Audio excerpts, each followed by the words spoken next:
Hello everyone, ಎಲ್ಲರಿಗೂ ನಮಸ್ತೆ. ಇದು ನಿಮ್ಮ ನೇತ್ರ. ಥ್ಯಾಂಕ್ ಯು ನನ್ನ ಚಾನಲ್ಗೆ ಸಬ್ಸ್ಕ್ರೈಬ್ ಮಾಡ್ಕೊಂಡಿರೋರು ಎಲ್ಲರಿಗೂ.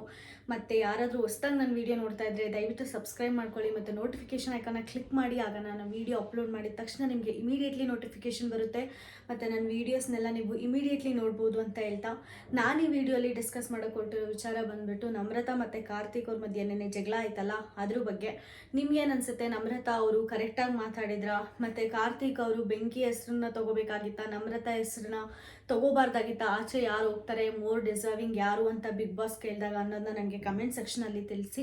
ಮತ್ತು ಒಂದು ರಿಕ್ವೆಸ್ಟ್, ಎಲ್ಲರೂ ತುಂಬ ಫಾರ್ವರ್ಡ್ ಮಾಡ್ತಾ ಇದ್ದೀರಾ, ಅರ್ಧನೇ ವೀಡಿಯೋ ನೋಡ್ತಾ ಇದ್ದೀರಾ ಅನಿಸುತ್ತೆ.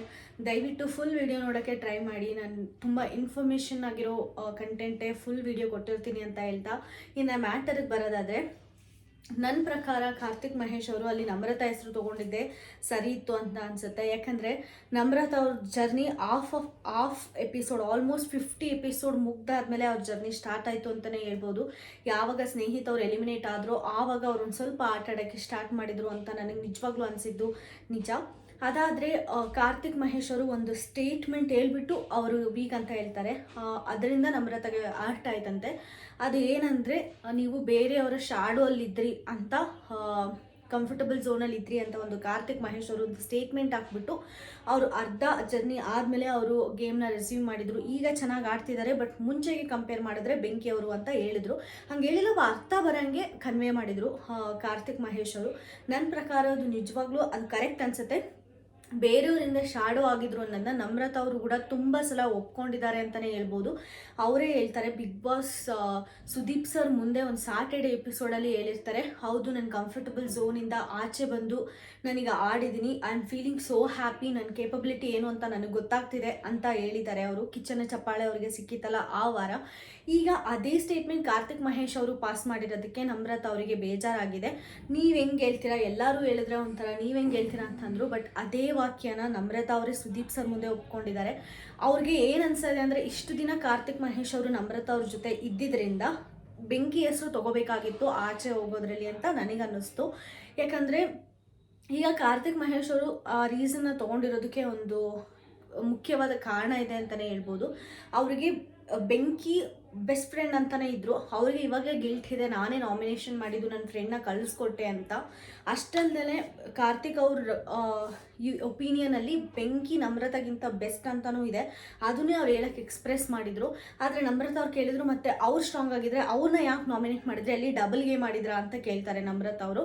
ಆದರೆ ಅರ್ಥ ಮಾಡ್ಕೊಳ್ಬೇಕಾಗಿರೋದೇನೆಂದರೆ, ಬೆಂಕಿ ಅವ್ರದ್ದು 2 ವೀಕ್ ಆಟ ಸ್ಲೋ ಆಗಿರುತ್ತೆ, ಅವ್ರು ಪಿಕಪ್ ಆಗಲಿ ಅಂತ ಅಂದ್ಬಿಟ್ಟು ಕಾರ್ತಿಕ್ ಮಹೇಶ್ ಅವ್ರು ನಾಮಿನೇಟ್ ಮಾಡಿರ್ತಾರೆ. ಅಷ್ಟೇ ಅಲ್ಲ, ಅದರ ಮೀನಿಂಗ್ ನಮ್ರತಾ ಸ್ಟ್ರಾಂಗ್ ಅಂತ ಅಲ್ಲ. ಅದನ್ನೇ ಕಾರ್ತಿಕ್ ಮಹೇಶ್ ಅವರು ನೆನ್ನೆ ತುಂಬ ಟ್ರೈ ಮಾಡಿದರು ಕನ್ವೆ ಮಾಡೋಕ್ಕೆ ನಮ್ರತಾ ಅವರಿಗೆ. ಆದರೆ ಅವ್ರಿಗೆ ಅರ್ಥನೇ ಆಗಲಿಲ್ಲ. ಅವ್ರು ಕೇಳಿದಾಗ ಕಾರ್ತಿಕ್ ಮಹೇಶ್ ಹೇಳ್ತಾರೆ, ಇಲ್ಲ ಅವ್ರು ಆ್ಯಕ್ಚುಲಿ ತುಂಬ ವೀಕ್ ಇದ್ದರು ಅಂತ ಹೇಳೋಕ್ಕೆ ಅಷ್ಟೇ ನನಗೆ ಬೇಕಾಗಿದ್ದು ಅಂತ ಅಲ್ಲಿಗೆ ಸ್ಟಾಪ್ ಮಾಡಿಬಿಡ್ತಾರೆ ನಮ್ರತಾ ಅವರು.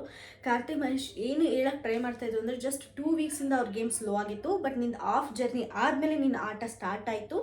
ಅದಕ್ಕೋಸ್ಕರ 2 ವೀಕ್ಸ್ಗೂ ಒಂದು ಆಫ್ ಜರ್ನಿಗೂ ಕಂಪೇರ್ ಮಾಡಿಕೊಂಡ್ರೆ ನೀನೇ ವೀಕ್ ಇರ್ತೀಯ. ಅಷ್ಟೇ ಅಲ್ಲದೆ ಬೆಂಕಿ ಸ್ಲೋ ಆಗಿದೆ ಹೊರತು ನಮ್ರತಾಗಿಂತೂ ಕಡಿಮೆ ಆಗಿಲ್ಲ. ಯಾಕಂದರೆ ಅವ್ರು ಮೋಸ್ಟ್ ಆಫ್ ದ ಟಾಸ್ಕ್ ಆಡಿರೋದ್ರೆಲ್ಲ ಗೆದ್ದು ಅಮೌಂಟ್ನ ಆ್ಯಡ್ ಮಾಡಿದ್ದಾರೆ ಫೈನಲ್ ಅಮೌಂಟಿಗೆ. ಸೊ ಇದೆಲ್ಲ ಕನ್ಸಿಡರ್ ಮಾಡಿಕೊಂಡು ಕಾರ್ತಿಕ್ ಮಹೇಶ್ ನಮ್ರತಾ ಅವ್ರು ವೀಕು, ತನಿಷ್ ಅವ್ರು ಸ್ಟ್ರಾಂಗು ಅಂತ ಕೊಟ್ಟಿರ್ತಾರೆ. ಬಟ್ ಇದನ್ನೆಲ್ಲ ಕನ್ಸಿಡರ್ ಮಾಡ್ದಂಗೆ ನಮ್ರತಾ ಅವ್ರು ಬಂದುಬಿಟ್ಟು ಒಂದು ಸ್ಟೇಟ್ಮೆಂಟ್ ಕೂಡ ಪಾಸ್ ಮಾಡ್ತಾರೆ, ಒಂದು ಫ್ರೆಂಡ್ಶಿಪ್ನ ನೀನು ಯೂಸ್ ಮಾಡಿಕೊಂಡೆ ಅಂತ. ಇದು ನಿಮ್ಮ ಪ್ರಕಾರ ಎಷ್ಟು ಸರಿ ಅನ್ನಿಸ್ತು? ನನಗೆ ಈ ನಮ್ರತಾ ಅವರು ಯಾಕೆ ಇಷ್ಟೊಂದು ಟ್ರಿಗರ್ ಆಗಿದ್ದಾರೆ ಅಂದರೆ, ಅಲ್ಲಿ ವಿನಯ್ ಅವರು ಮಸಾಲ ಆ್ಯಡ್ ಮಾಡಿ ಕಲಿಸಿರ್ತಾರೆ. ಕಾರ್ತಿಕ್ ಅವರು ಹೋಗ್ಬಿಟ್ಟು ಕ್ಯಾಮ್ರಾ ಮುಂದೆ ಕೇಳ್ಕೊಂಡಿರಂತೆ ನಮ್ರತಾ ಅವ್ರ ಫ್ಯಾಮಿಲಿಗೆ ಮತ್ತು ಫ್ಯಾನ್ಸ್ಗೆ ಎಲ್ಲರಿಗೂ, ನನ್ನಿಂದ ತಪ್ಪಾಗಿದ್ರೆ ದಯವಿಟ್ಟು ಕ್ಷಮಿಸ್ಬಿಡಿ, ಯಾವುದು ನೆಗೆಟಿವಿಟಿ ಪಾಸ್ ಮಾಡಬೇಡಿ ನಮ್ರತಾ ಮೇಲೆ ಅಂತ. ಅದು ನಮ್ರತಾಗೆ ಕಾರ್ತಿಕ್ ಈ ಸಿಚುವೇಶನ್ನ ಯೂಸ್ ಮಾಡಿಕೊಂಡು ಅವ್ರ ಗೇಮ್ಗೆ ಯೂಸ್ ಆಗೋ ಥರ ನಡ್ಕೊಳ್ತಿದ್ದಾರೆ ಅನ್ನೋ ಥಾಟ್ ನಮ್ರತಾ ತಲೆಯಲ್ಲಿ ಬಂದಿದೆ. ಬಟ್ ಇನ್ಫ್ಯಾಕ್ಟ್ ಕಾರ್ತಿಕ್ ಅದನ್ನು ತುಂಬ ಜೆನ್ಯೂನಾಗೆ ಎಕ್ಸ್ಪ್ರೆಸ್ ಮಾಡ್ತಾ ಇದ್ದಾರೆ. ಅಷ್ಟಲ್ಲದೆ ಅವ್ರ ಮನಸ್ಸಲ್ಲಿ ತುಂಬ ಉಳ್ದೋಗ್ಬಿಟ್ಟಿದೆ, ದಟ್ ನನ್ನಿಂದನೇ ನಮ್ರತಾ ಹೆಸರು ಹಾಳಾಯ್ತಾ ಆಚೆ, ನಾನು ಯಾಕೆ ಆ ಥರ ಮಾಡಿಕೊಂಡೆ, ನನ್ನ ಹತ್ರ ಮಾಡಬಾರ್ದಾಗಿತ್ತು ಅಂತ ನಮ್ರತಾ ಹತ್ರನೂ ಎಷ್ಟೊಂದು ಸಲ ಸಾರಿ ಕೇಳಿದ್ದಾರೆ. ಆದರೆ ನಮ್ರತಾ ಅಂದ್ಬಿಟ್ಟು ಡೋಂಟ್ ಬಿ ಸಾರಿ ಅಂತಾರೆ. ಅವ್ರಿಗೆ ಎಲ್ಲಿ ಕಾರ್ತಿಕ್ ಅವರು ಕಟ್ಟಸಿ ಗಿಟ್ಟಿಸ್ಕೊಬಿಡ್ತಾರೋ ಇದರಿಂದ ಅನ್ನೋದು ತಲೆಯಲ್ಲಿ ಫಿಕ್ಸ್ ಆಗಿಬಿಟ್ಟಿದೆ. ಅದನ್ನು ನಮ್ರತಾ ತಲೆಯಲ್ಲಿ ವಿನಯ್ ಅವರು ತುಂಬ ಚೆನ್ನಾಗಿ ತುಂಬಿದ್ದಾರೆ, ಅದು ಎದ್ದು ಕಾಣಿಸ್ತಾ ಇದೆ. ಸೊ ಈ ಥರ ಮಾತಾಡಿದ್ದು ನನಗೆ ತುಂಬಾ ಇಷ್ಟ ಆಗಲಿಲ್ಲ ನಮ್ರತಾ ಅವರು ಕಾರ್ತಿಕ್ ಬಗ್ಗೆ. ಒಂದು ಫ್ರೆಂಡ್ಶಿಪ್ ಯೂಸ್ ಮಾಡಿಕೊಂಡೆ ಅನ್ನೋದು ತುಂಬ ರಾಂಗ್ ಅನ್ನಿಸ್ತು. ಹಂಗಂತ ಅಂದರೆ ಅಲ್ಲಿ ನಮ್ರತ ಕೂಡ ಯೂಸ್ ಮಾಡ್ಕೊಂಡಂಗೆ ಬರುತ್ತೆ ಅಲ್ವಾ. ಸೊ ಇದು ನಾನು ಈ ವಿಡಿಯೋಲಿ ಹೇಳೋಕ್ಕೆ ಇಷ್ಟಪಟ್ಟಿದ್ದು. ಕಾರ್ತಿಕ್ ತುಂಬ ಡೌನ್ ಆಗಿದ್ದಾರೆ, ಅದು ಎದ್ದು ಕಾಣಿಸ್ತಾ ಇದೆ. ನೋಡೋಣ ಈಗ ಸುದೀಪ್ ಸರ್ ಏನಾದ್ರೂ ಅವ್ರಿಗೆ ಹಿಂಟ್ಸ್ ಕೊಟ್ಟು ಬೂಸ್ಟ್ ಮಾಡೋ ಪ್ರಯತ್ನ ಏನಾದರೂ ಮಾಡ್ತಾರಾ ಕಾರ್ತಿಕ್ ಅವ್ರನ್ನ, ಇಲ್ಲಾಂದರೆ ಹಂಗೆ ಬಿಟ್ಬಿಡ್ತಾರಾ ಅಂತ. ಈ ವಿಡಿಯೋ ನಿಮಗೆ ಇಷ್ಟ ಆದರೆ ಪ್ಲೀಸ್ ನನ್ನ ಚಾನಲ್ಗೆ ಸಬ್ಸ್ಕ್ರೈಬ್ ಮಾಡಿ ಮತ್ತು ನೋಟಿಫಿಕೇಷನ್ ಐಕನ್ನ ಕ್ಲಿಕ್ ಮಾಡೋದು ಮಾತ್ರ ಮರಿಬೇಡಿ. ನಾನು ವಿಡಿಯೋ ಅಪ್ಲೋಡ್ ಮಾಡಿದ ತಕ್ಷಣ ನಿಮಗೆ ಇಮಿಡಿಯೇಟ್ಲಿ ನೋಟಿಫಿಕೇಷನ್ ಬರುತ್ತೆ ಅಂತ ಹೇಳ್ತಾ ನಾನು ಈ ವಿಡಿಯೋನ ಮುಗಿಸ್ತಾ ಇದ್ದೀನಿ. Thank you so much.